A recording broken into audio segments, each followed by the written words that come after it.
Haleluya, haleluya, haleluya. Kau Allah kami Tuhan yang layak menerima segala pujian, hormat, dan kemuliaan dari umat-Mu ya Bapa. Oleh sebab itu pada pagi hari ini kami mengagumi Engkau. Allah kami yang mengasihi kami, yang memperhatikan dan senantiasa memelihara kehidupan kami. Hanya Engkaulah Allah kami yang hidup, satu-satunya Allah kami yang benar, yang kami puja melalui Yesus Kristus Tuhan yang telah datang ke dalam dunia ini. Pada pagi hari ini Tuhan kami boleh menyiapkan hati kami untuk boleh mendengarkan setiap perkataan firman-Mu Tuhan. Biarlah firman-Mu Tuhan bagaikan pelita yang menerangi jalan-jalan kami Tuhan. Sehingga jalan-jalan kami adalah jalan menurut rancangan dan rencana-Mu Tuhan di dalam kehidupan kami. Kami buka hati kami, sebab hati kami bagaikan tanah yang subur, siap untuk ditabur firman-Mu ya Tuhan, bertumbuh di dalam hati kami. Bapa, urapi hamba-Mu yang menyampaikan firman-Mu, supaya setiap perkataan firman-Mu Tuhan boleh menguatkan dan meneguhkan umat-Mu. Dan urapi hamba-Mu Tuhan, supaya setiap perkataan adalah perkataan yang daripada firman Tuhan, yang daripada Tuhan. Oleh sebab itu, biarlah kami senantiasa menaruh pengharapan kami kepada Tuhan. Kami menaruh hati dan pikiran kami hanya kepada Tuhan. Kami siapkan hati dan pikiran kami. Di dalam nama Tuhan Yesus kami telah siap mendengarkan firman-Mu. Dalam nama Tuhan Yesus kami berdoa. Amin. Silakan duduk Bapak Ibu Saudara yang terkasih dalam nama Tuhan Yesus. Shalom saudara. Apa kabarnya? Luar biasa, puji Tuhan. Sebab Tuhan yang layak menerima segala pujian dan penyembahan. Dia Tuhan yang layak menerima kemuliaan daripada umat-Nya. Oleh sebab itu, banggalah kita mempunyai Allah, Tuhan Yesus Kristus dalam kehidupan kita. Amin saudara. Kita sudah memasuki bulan Desember di minggu pertama. Ya, ini bulan Desember di minggu pertama. Tanpa terasa kita sudah masuk ke penghujung tahun, di tahun 2020 ini. Dan di bulan Desember ini kita umat Kristen dan umat dunia boleh merayakan Natal. Dan di sini kita memperingati kedatangan Kristus ke dalam dunia ini, kelahiran Kristus ke dalam dunia ini. Dia datang ke dalam dunia ini adalah rencana Allah bagi manusia, supaya setiap orang yang menerimanya, setiap orang yang menerima Kristus memperoleh kehidupan yang kekal, memperoleh keselamatan di dalam kehidupannya. Dan dalam bulan-bulan ini, bulan Desember ini, biarlah kita senantiasa bergembira dan bersuka cita, merayakan Natal dalam kehidupan kita. Amin. Kita rayakan Natal, kita rayakan bulan ini, kedatangan Kristus di bulan Natal ini dengan sukacita karena Kristus telah datang ke dalam dunia ini. Dari beberapa bulan ini kita mengalami masa pandemi dan juga mungkin sampai saat bulan ini juga kita masih mengalami masa-masa pandemi dengan slogan di rumah saja, ya, di rumah saja. Nah, jadi kalau ada slogan di TV, di rumah saja, dilarang berkerumun, memakai masker, mencuci tangan, mengukur suhu tubuh. Ya, kalau ada gejala-gejala silakan memeriksa diri atau karantina. Itu berarti kita disuruh di rumah saja. Ini juga slogan bagi kita adalah berdoa saja. Amin. Juga introspeksi diri saja. Kemudian percaya saja bahwasanya kita bisa melalui tahun ini dengan kemenangan demi kemenangan. Amin. Amin. Apalagi slogannya, dengarkan suara Tuhan saja, jangan dengarkan suara dunia ini. Dengarkan rancangan Tuhan saja dalam hidup ini. Ya, dan segala sesuatu, situasi seperti ini membuat kita mengintrospeksi kehidupan kita, apa yang sedang kita jalani. Dan di hari Natal, di bulan Natal ini, kita boleh memperingati Kristus telah datang bagi saudara bagi saya, bagi seluruh umat manusia. Pada pagi hari ini kita akan mendengarkan firman Tuhan dengan judul mengenal kehendak Allah akan hidup yang kekal. Mari kita baca bersama-sama di dalam 1 Yohanes 5 ayat 13 sampai 21. 1 Yohanes 5 ayat 13 sampai 21. Kita akan baca firman Tuhan ini berganti-gantian. Saya yang ganjil, nanti Bapak Ibu Saudara yang terkasih membaca yang genapnya. Silakan dibuka, ada di slide.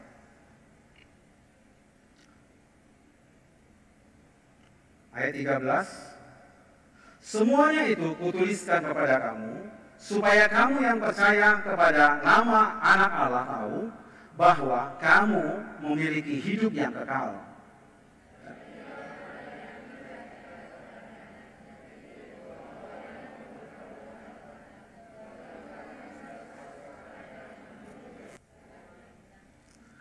Dan jikalau kita tahu bahwa Ia mengabulkan apa saja yang kita minta, maka kita juga tahu bahwa kita telah memperoleh segala sesuatu yang telah kita minta kepadanya.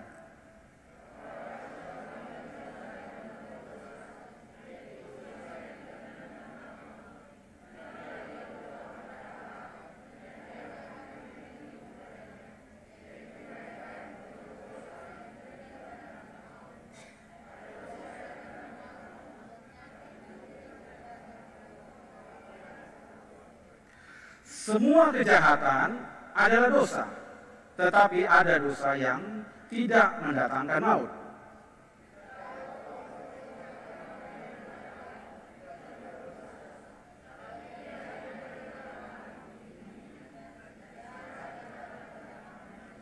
Kita tahu bahwa kita berasal dari Allah dan seluruh dunia berada di bawah kuasa si jahat.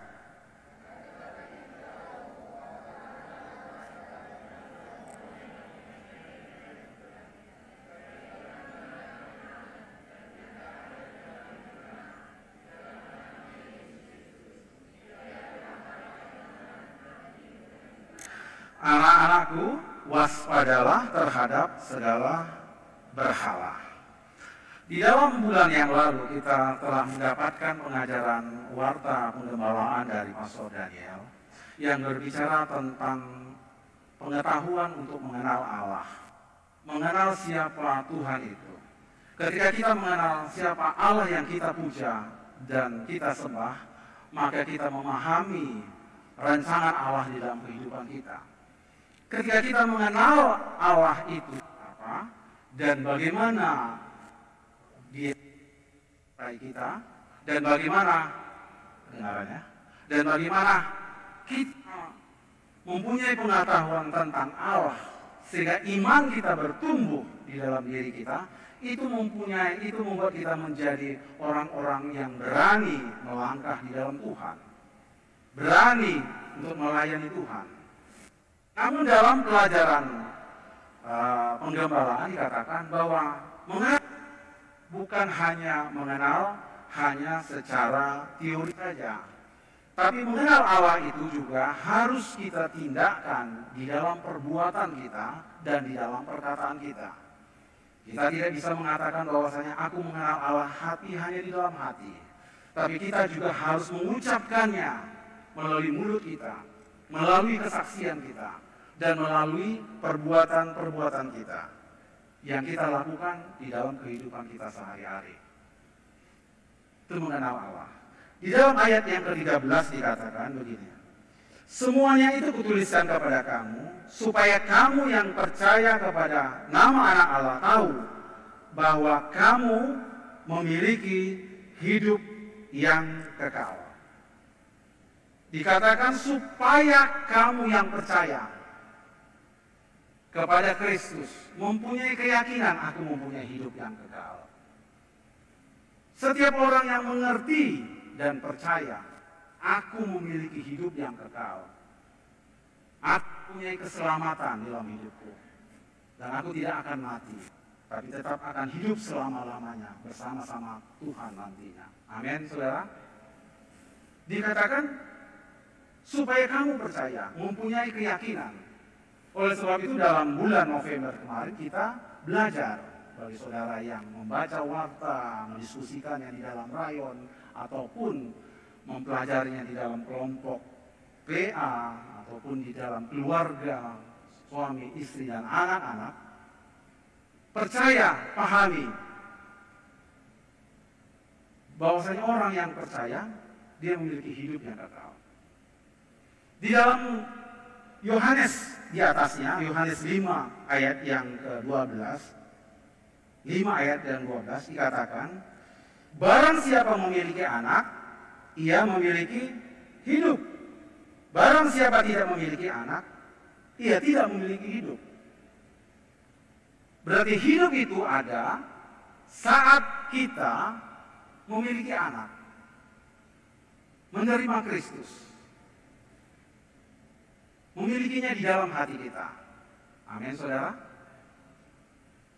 Setiap orang yang memiliki anak, dia memiliki hidup. Orang yang tidak memiliki Kristus, dia tidak memiliki hidup. Bagaimana jalannya? Dia memiliki hidup tanpa ada jembatan untuk kita sampai kepada Bapa. Dan Kristuslah adalah jembatan, penghubung, pengantara kita kepada kehidupan yang kekal. Sehingga kita bisa hidup selama-lamanya. Dan kehidupan itu dikaruniakan kepada kita. Itu bukan kita peroleh dengan kekuatan kita, dengan kehebatan kita, tapi dikaruniakan kepada kita. Oleh sebab itu ayat yang 11, 5 tadi, inilah kesaksian itu, Allah telah mengaruniakan hidup yang kekal kepada kita, dan hidup itu ada di dalam anaknya. Jadi kehidupan yang kekal itu dikaruniakan kepada kita melalui anaknya, melalui Yesus Kristus, dan itu adalah anugerah bagi kita semua. Amin, saudara. Anugerah.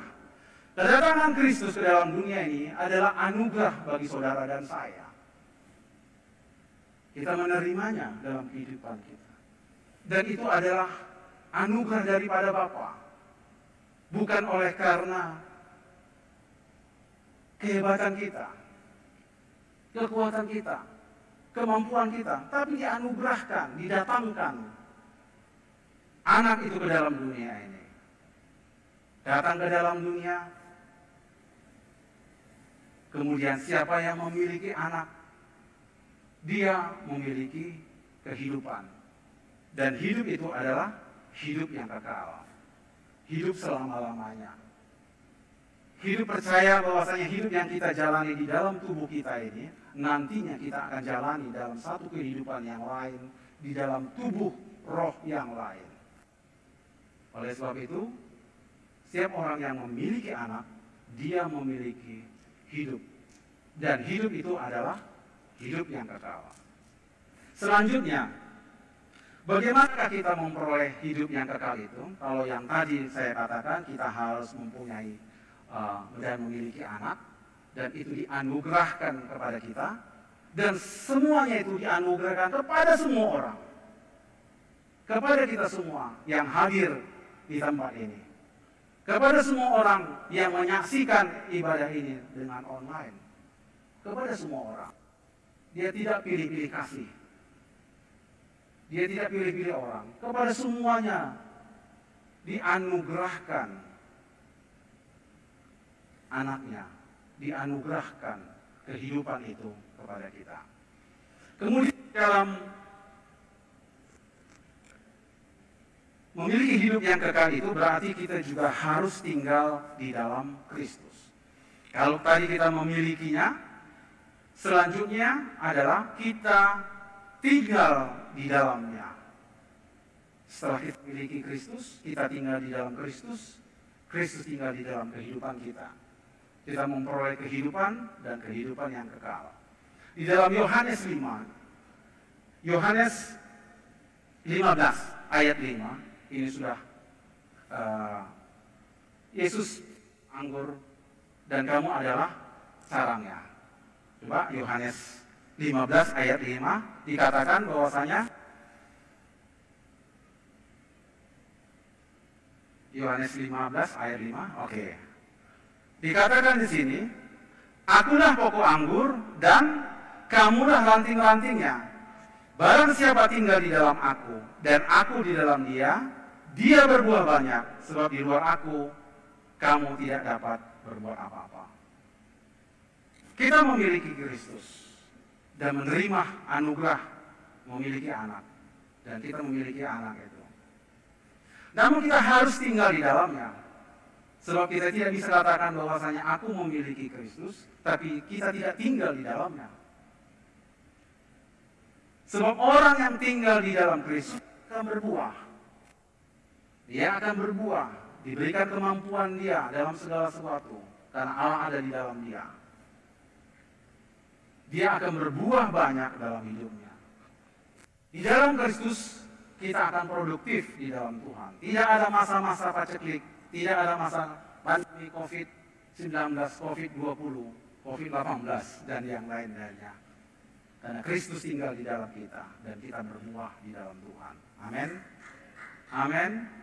Di dalam Kristus kita akan terus berbuah. Tidak ada masa resesi dalam hidup kita. Yang ada hanya penurunan saja. Menurun sedikit, nanti naik lagi. Ya. Anda harus tinggal di dalam Kristus. Tidak bisa dijadikan Kristus itu sebagai simbol saja dalam diri kita. Ada Kristus di dalam aku sebagai simbol. Saudaraku, waktu saya dulu di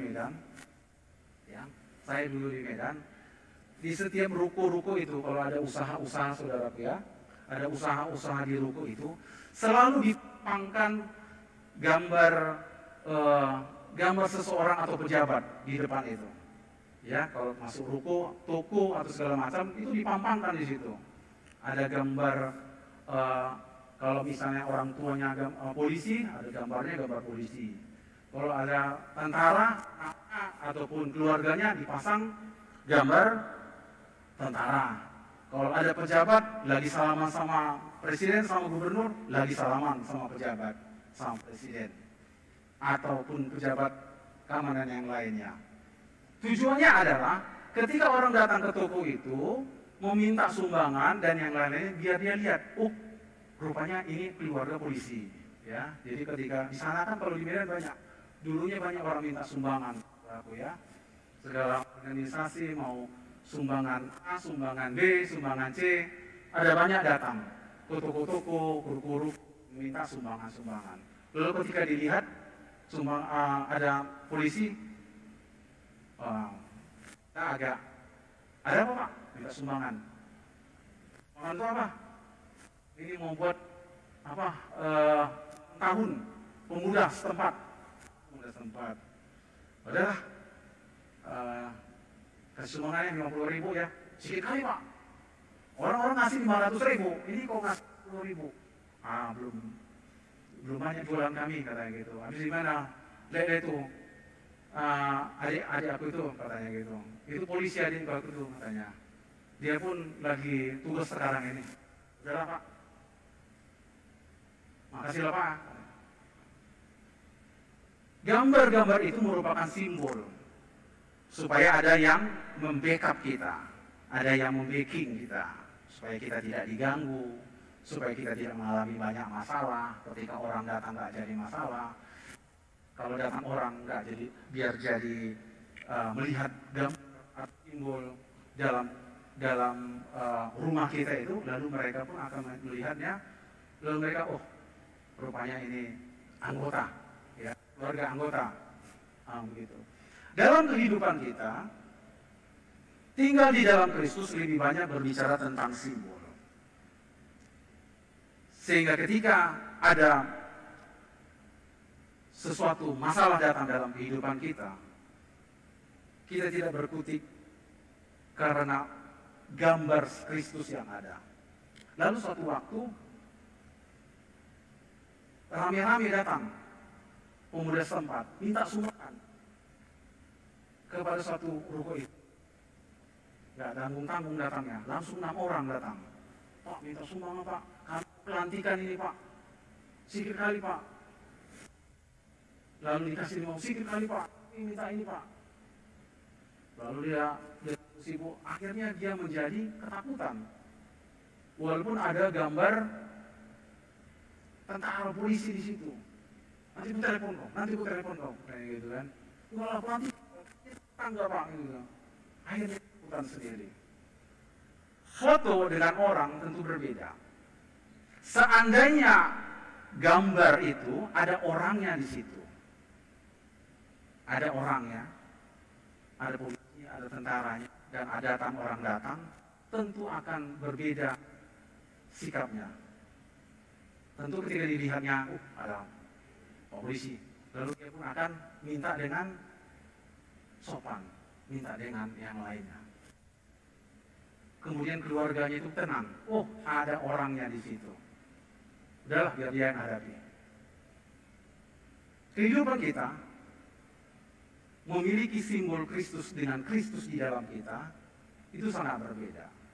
Orang yang memiliki Kristus di dalam hatinya, dia akan merasa tenang menghadapi apapun yang terjadi dalam hidup ini. Karena Kristus itu berkuasa, dia hebat, dia mempunyai keyakinan akan itu. Tinggallah di dalam Kristus. Kalau kita tinggal di dalam Kristus, kedamaian, sukacita, dan berbuah banyak akan melimpah di dalam kehidupan kita. Amin, saudara. Memiliki anak dan memiliki hidup.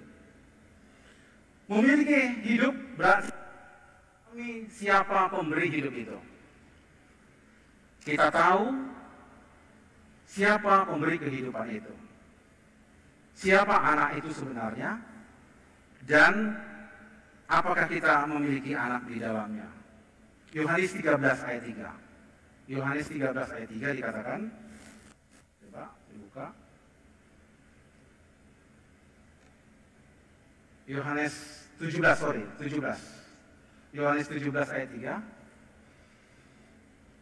Ya.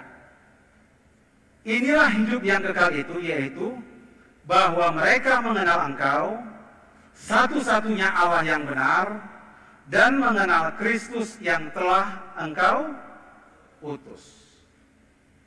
Inilah hidup yang kekal itu, bahwa mereka, jemaat Tuhan, mengenal Engkau. Jemaat Tuhan itu mengenal Kristus, bukan hanya sebagai simbol, tapi mengenal karena ada di dalam dirinya. Dan mengenal Kristus itu sebagai satu-satunya Allah yang benar. Dan mengenal Kristus itu yang telah Engkau utus. Satu-satunya yang benar. Satu-satunya penolong di dalam kehidupan kita. Hidup yang kekal itu adalah jikalau kita mengenal Dia sebagai satu-satunya Tuhan, pencipta langit dan bumi. Pegang kendali atas hidup kita. Satu-satunya yang berkuasa di dalam kehidupan kita dan mengendalikan kehidupan kita. Mengenal Kristus yang telah diutus oleh Bapa. Saudaraku, 2 minggu yang lalu saya ada perjalanan dari Pekanbaru ke Jakarta, ya naik pesawat. Jadi sudah lama saya nggak pernah naik pesawat, mulai lockdown, ditutupnya pesawat, tidak bisa penerbangan ditutup, sampai dengan dibuka, sampai dengan bulan 10. Jadi udah hampir perkiraan 8 bulan saya tidak pernah naik pesawat. Saya dulunya mungkin hampir setiap bulan atau sekali 2 bulan saya pasti ada visit atau kunjungan baik ke Jakarta maupun ke Medan dengan menggunakan transportasi pesawat.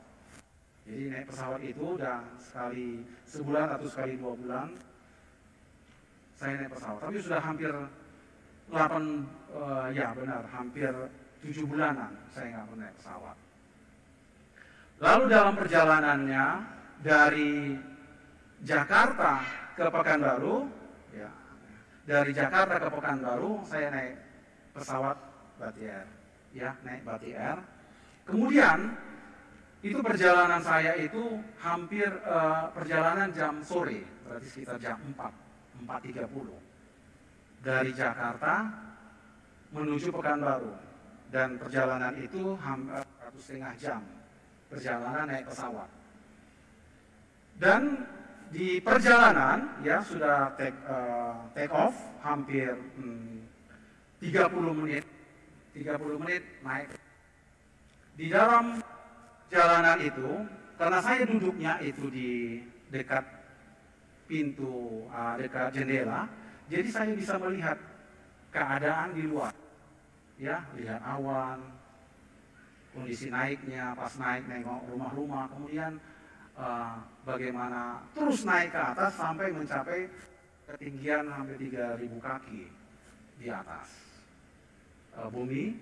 Kemudian pesawat itu terbang menuju Pekanbaru. Di perjalanan di 30 menit, ketika saya melihat keluar, ya karena saya duduk di pintu, di jendela, saya melihat keluar, di depan saya itu ada awan yang tebal. Jadi awannya begitu besar. Awan itu besar sekali, saudaraku ya. Jadi pesawat itu mau menuju Pekanbaru, tapi di depan itu ada awan. Lalu saya berpikir dalam diri saya, mau dibawa kemana pesawat ini? Apakah dia mau ke kiri atau ke kanan atau ke bawah turun dulu untuk menghindari awan itu, atau bagaimana? Lalu saya lihat lama-lama pesawat ini makin mendekati awan yang hitam. Ya, loh, ini kok jalan terus ini? Gimana nanti keadaannya? Ketika saya lihat awan yang hitam itu, wah ini pasti akan terjadi guncangan ini. Lalu pilot ini membawa kami masuk terus, mendekati. Wah, ini siap-siap ini. Akan terjadi goyang-goyang, poco-poco, kan gitu kan. Jadi betul, begitu masuk, awan hitam itu langsung goyang pesawatnya. Karena awannya gelap. Yang saya pikirkan waktu itu, kenapa dia memasuki awan itu? Kenapa nggak ke kiri aja atau ke kanan aja? Kenapa ditembusnya itu? Dia ngikutin. Nah, pada saat itu, pramugari sedang membagikan makanan. Jadi ada makanan, snack, sama minuman. Jadi dibagi. Ya, kan kalau di Batik Air kan dibagi makanan dan minuman. Lalu ada yang makan, ada yang minum, dan dibagi. Nah, ketika dalam kondisi yang goyang dan goncang, ya Pradawatinya tetap membagikan dia cuma gini-gini. Ya, karena waktu itu memang awannya tidak begitu menggoncangkan. Memang ada satu saat awannya terlalu tebal sehingga semua orang harus duduk menggunakan safety belt dan semua pada kursi masing-masing. Tapi pada saat itu goncangannya tidak begitu kuat. Jadi hanya goncang aja karena awannya begitu tebal, anginnya mungkin yang kuat, kemudian air lalu goncang. Di dalam kondisi yang goncang itu, dalam pesawat itu ada tipe orang di dalam pesawat. Karena saya sudah melaluinya kemarin dari Pekanbaru ke Jakarta, karena saya mau pulang, berada dalam goncangan itu, saya tenang aja. Ya, saya tenang aja, memuji Tuhan, menyembah Tuhan. Ada orang yang berdoa sambil gemetar, jadi karena mungkin dia baru pertama kali pesawat. Aduh Tuhan, berdoa menurut agama dan kepercayaan masing-masing. Ada orang yang asik makan roti dan juga minum, makan roti, minum. Ada orang juga di situ yang malah tidur. Goncangan ini tidur aja lah tuh, banyak kali masalah sini, tidur aja tuh. Dalam kami satu pesawat, dalam satu pesawat mengalami goncangan yang sama, ada berbagai tipe manusia dan pemikiran orang-orang yang berbeda-beda. Ketika saya sebelumnya mengingat kembali dan membaca bagaimana pesawat itu dibuat dengan sangat-sangat aman. Jadi pesawat itu sudah dirancang, dilakukan trial, dilakukan uji coba. Bagaimana dia menghadapi badai, bagaimana dia naik turun menghadapi segala gelombang. Dan pesawat itu sudah dirancang dalam kondisi yang aman, dalam kondisi yang aman, untuk terbang, layak terbang, menghadapi badai, menghadapi situasi apapun. Bahkan kalau ada kebakaran di mesinnya, sudah ada protokol untuk keadaan darurat ketika menyelamatkan orang-orang di dalamnya. Dan saya percaya, ketika saya nonton, saya lihat pesawat itu dirancang dengan begitu, dirancang dengan begitu aman dan safety. Saya menjadi tenang, karena saya tahu pesawat ini diciptakan dalam kondisi yang memang sudah diperhitungkan. 99% ini sudah dirancang aman pesawat ini. Dalam pemikiran saya, pesawat ini aman. Dalam pemikiran pramugari yang sudah biasa naik pesawat, aman. Namun dalam pemikiran orang-orang yang lain yang begitu ketakutan ketika ada goncangan, dia nggak tahu bahwasanya pesawat itu sudah aman. Dia hanya tahu, aduh mati kalau mati apa nanti. Kalau terjadi sesuatu, aduh mati apa nanti. Karena dia tidak tahu bahwasanya itu sudah aman. Bagi orang yang tidak mau tahu, ya tidur saja. Dalam kondisi yang tenang, ya tidur saja di dalam pesawat itu.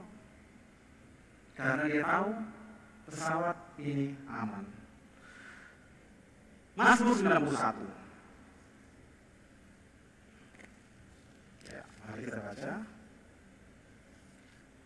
Mazmur 91 ayat yang ke-9.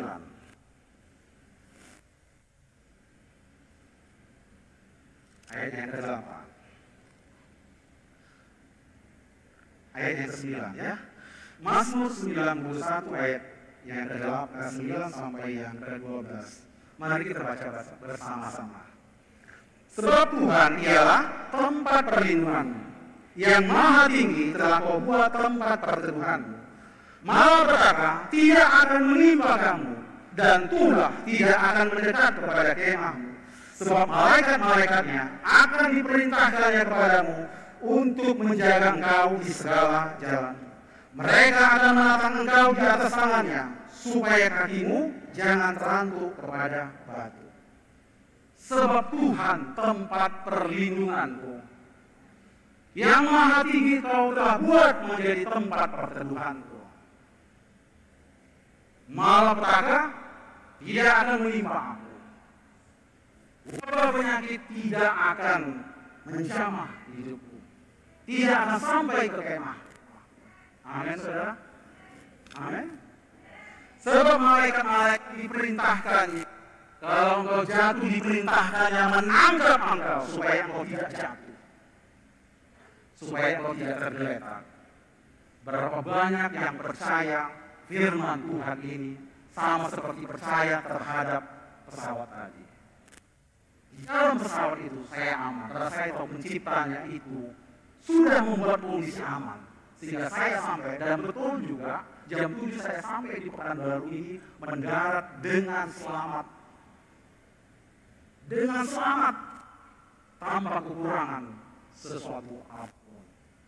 Allah tempat perlindunganku, malapetaka tidak akan menimpa engkau.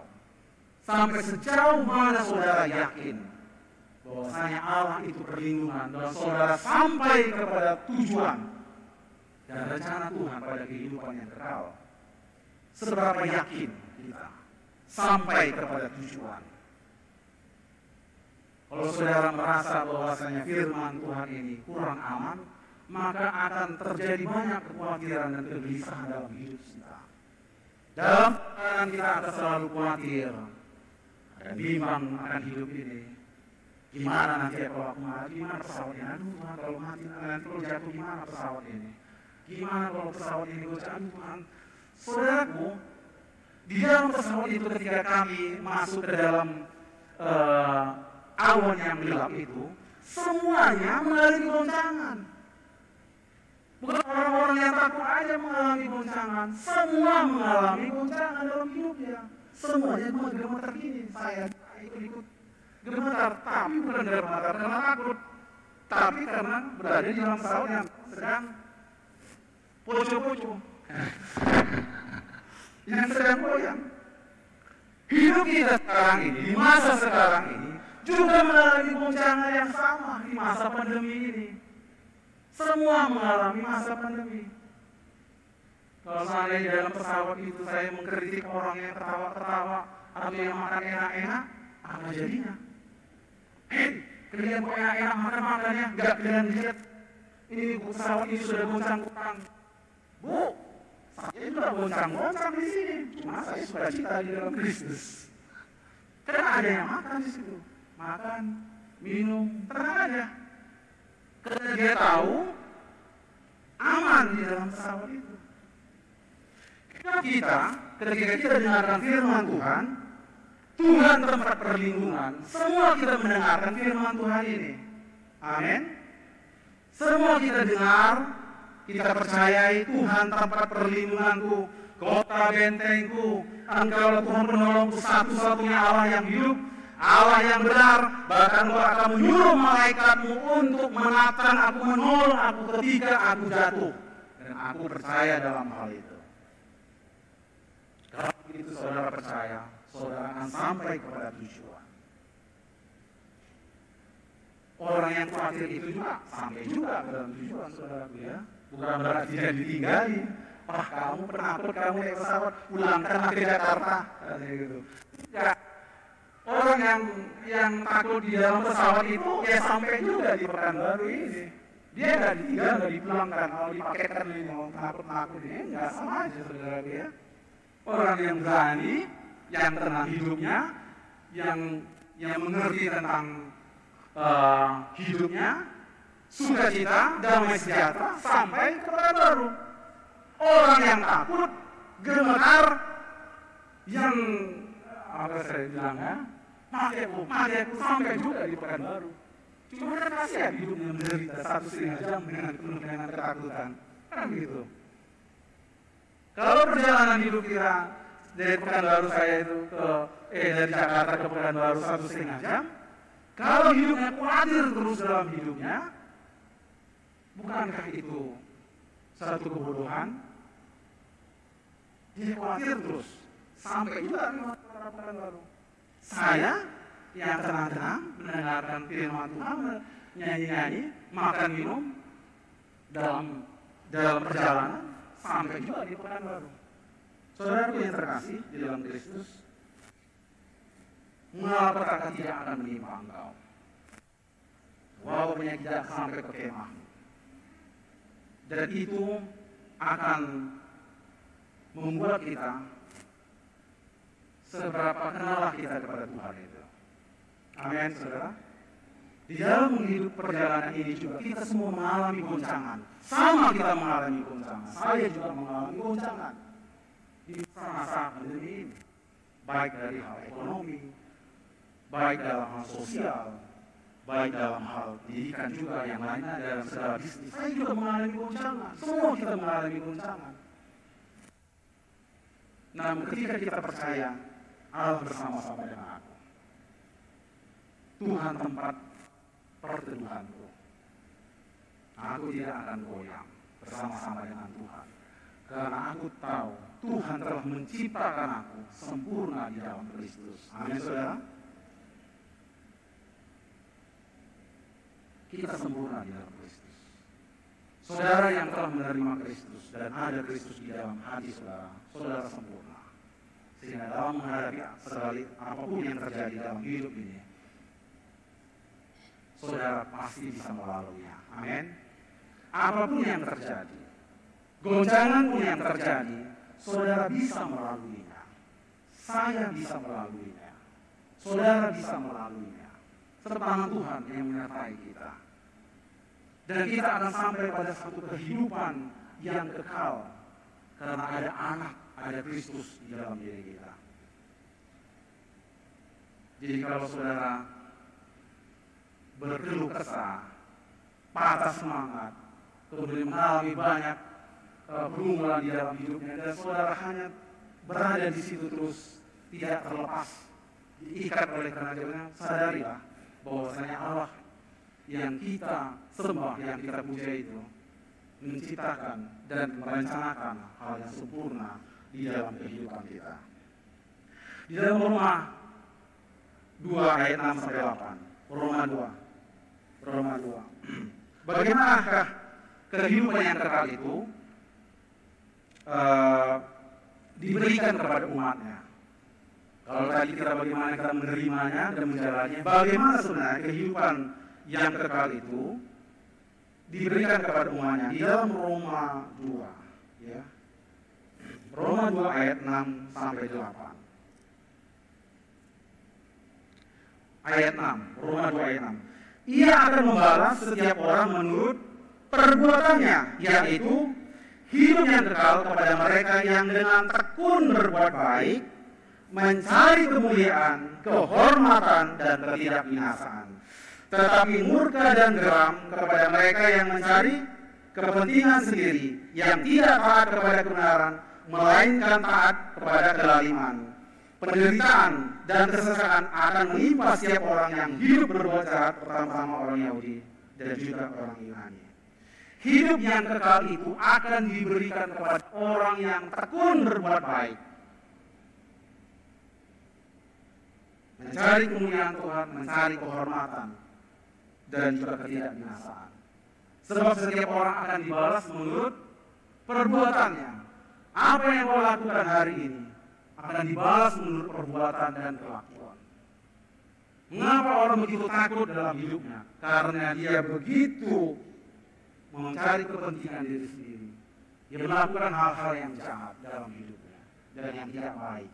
Sehingga terjadi goncangan dalam hidupnya, begitu terjadi pergumulan dalam hidupnya, dia takut, terfrustasi,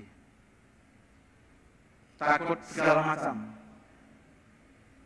Sementara orang yang yaitu hidup yang kekal diberikan kepada orang yang tekun berbuat baik. Amin. Selalu mencari kemuliaan dan kehormatan dan ketidakbinasaan. Dia selalu memberikan hormat, melakukan hormat kepada Tuhan. Dia berbuat baik dalam hidupnya. Ketika goncangan itu datang, dia berkata, Tuhan, aku hamba-Mu Tuhan, aku siap dalam segala sesuatu. Terima kasih Tuhan untuk goncangan yang kuhadapi. Terima kasih untuk masalah yang kuhadapi. Dan aku layak menerima kehidupan yang kekal. Terima kasih Tuhan. Shalom, Yerusalem, kedatangan Tuhan yang kedua kali. Saya sudah siap Tuhan menanti kedatangan-Mu. Amin. Amin. Kita sudah siap semuanya. Gak ada yang gak siap. Aku belum siap. Aku kenapa? Masih banyak masalahku. Kenapa aku belum siap? Masih ada yang perlu khusus. Masih ada yang perlu diirin. Semua pergumulan yang kita hadapi. Sungguh kita itu oleh karena tidak taatan kita. Kalau begitu saudara taat, mengasihi Tuhan, berbuat baik, mengalihkan apapun yang saudara alami, saudara akan tenang di dalam Tuhan. Amin. Amin. Karena kehidupan yang kekal itu diberikan orang yang senantiasa berbuat baik. Artinya orang yang berbuah, tinggal di dalam Kristus, berbuah, murah memberi kepada orang lain. Kalau dibilang, kita mau ada Natal ya, ini siap ngasih persembahan, langsung dia ngasih persembahan untuk Natal. Ya, nggak sempat Pak Lukas ngasih 3 ayat firman Tuhan. Anda kalau Allah yang Allahmu murah hati, baiknya engkau juga murah hati. Siapa yang memberi sedikit mendapat sedikit. Siapa yang memberi banyak memberi banyak. Lalu ayat apa lagi Mas? Dikeluarkan sampai semua ayat-ayat supaya tergerak hati kita untuk memberi. Itu di luar sana. Kalau di sini semuanya sudah memberi dengan sukacita. Belum lagi dikeluarkan ayat-ayat dari gerbang Natal, sudah semuanya memberi. Jadi saya nggak perlu lagi memberikan banyak ayat-ayat untuk persembahan. Puji Tuhan. Ayat yang terakhir yang tadi, Waktu kita sudah selesai, Yohanes 5 ayat yang ke-20, ya, ini ayat yang terakhir. Mari kita baca bersama-sama ayat yang ke-20 ya, 1 Yohanes 5 ayat yang ke-20. 1, 2, 3, ya. Akan tetapi kita tahu bahwa anak Allah telah datang dan telah mengaruniakan pengertian kepada kita, supaya kita mengenal yang benar, dan kita ada di dalam yang benar, di dalam anaknya Yesus Kristus. Dia adalah Allah yang benar dan hidup yang kekal. Hari ini kita memperoleh pengertian hidup yang kekal. Oleh sebab itu, untuk sampai kepada tujuannya Tuhan, pada kehidupan yang kekal, kita akan jalan bersama-sama dengan Tuhan. Miliki anak, maka kamu memiliki hidup. Miliki pengertian yang benar. Di sini dikatakan telah menyediakan pengertian kepada kita, supaya kita mengenal yang benar, supaya jangan salah pengertianmu tentang Tuhan, supaya tidak menjadi simbol, tapi kita mendapatkan pengertian yang benar tentang Allah. Dan sepanjang hidup kita akan bersuka cita datang ke rumah Tuhan, datang melayani Tuhan.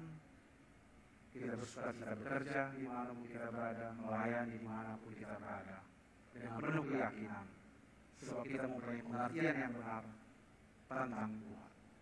Goncangan yang kita alami tidak akan membuat kita putus asa dan putus semangat, tetapi membuat kita terus tegar di dalam Tuhan, dalam segala sesuatu apapun. Karena kita pegang firman Tuhan di dalam diri kita. Amin. Silakan. Biarlah hari ini pengertian yang benar tentang Allah, siapa Allah di dalam kehidupan kita. Kita mendapatkan pengertian yang benar, bukan pengertian dari pandangan ataupun teori dari orang ataupun dari dunia ini, tapi mendapatkan pengertian yang benar dalam diri kita. Kita mengerti Allah kita telah menciptakan saya dengan sempurna. Tuhan menciptakan saudara sempurna di dalam Tuhan, sehingga Dia akan menyertai kita. Malapetaka, wabah penyakit tidak akan menimpa kita. Tuhanlah perlindungan dan penolong, kuat dan teguhan di dalam Tuhan. Bulan Natal ini Kristus datang ke dalam dunia untuk memberikan keselamatan kepada kita. Mari kita semua berdiri, Bapak Ibu Saudara.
dapat memperoleh kehidupan.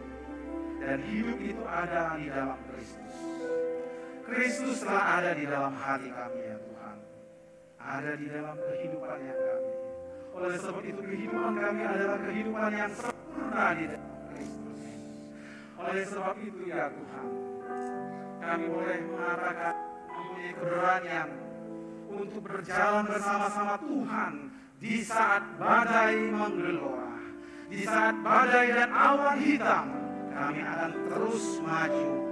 Kami terus Tuhan menembus awan yang hitam itu, karena Allah bersama-sama dengan kami, membuat kami aman dan tenang, aman dalam perlindungan-Mu ya Tuhan. Tenang Tuhan di dalam Engkau, sehingga kami boleh bertumbuh dan berbuah di dalam Engkau ya Tuhan. Kami tidak takut menghadapi badai, menghadapi awan yang tebal sekalipun. Ada goncangan yang kami jalani, ada goncangan yang kami hadapi, tapi kami aman bersama-sama dengan Kristus. Amin. Sebab Kristuslah tempat perlindungan kami, kota benteng kami, tempat perteduhan kami, tempat kami berteduh, tempat kami nyaman bersama Engkau, sehingga kami tetap bersuka cita melalui hari demi hari dalam kehidupan kami ya Tuhan. Berikan kami pengertian yang benar tentang Engkau, tentang Kristus Allah kami yang benar. Amin. Sehingga kami boleh berjalan di segala situasi ya Tuhan. Engkau bersama-sama dengan kami di saat